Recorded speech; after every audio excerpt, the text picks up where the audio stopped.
Hey, Scott, just quickly wanted to ask if you had a medical update on Dada 5000. No, I know that he was transported to the hospital, but that's the only update we have right now. Thank you.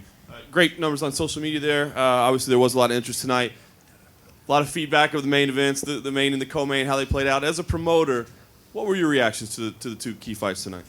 I talked to Hoyce right after the fight, and he felt like, look, this was a fight, and if the referee would have stopped me because I did an illegal technique, I would have stopped. But my job as a fighter, I went there to finish the fight, and that's what I did. And he said what he was saying in Ken's ear was, and he could tell you this, he'll tell you himself, but what he was telling Ken in his ear was like, look, we fought with no rules, no rounds, no this, So this was something that the referee should have stopped. My job was to continue. And Ken, he calmed down after he realized, hey, this is how it went down. And so I think he's okay with it now. And how about the Kimbo and Dada fight?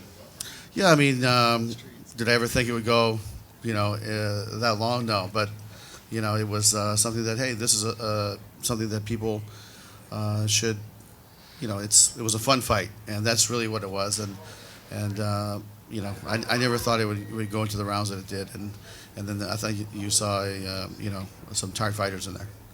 And just lastly, of course, we'll wait to hear from Hoyce and Ken and find out what their intentions are. But because of the controversy, would you be interested at all in doing a fourth fight at some point, or do you feel like the questions have been answered? I mean, you know what? I'm not sure. At this point, I don't even want to talk about it. I mean, we don't have any plans to promote the fourth fight right now.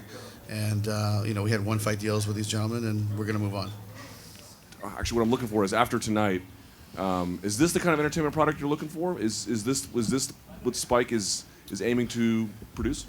Well, we want to entertain fans. We want to get viewers. But, we let Scott and his team come up with the fights, and we broadcast them. And we do a good job broadcasting them. We're excited to do it. But at the end of the day, we let him put on the product, and we put it on TV.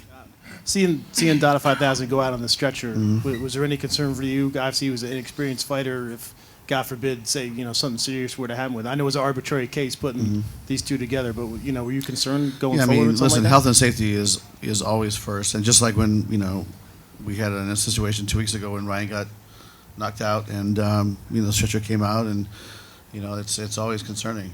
We're here the number one thing is the health and safety of these athletes, and that's the number one goal.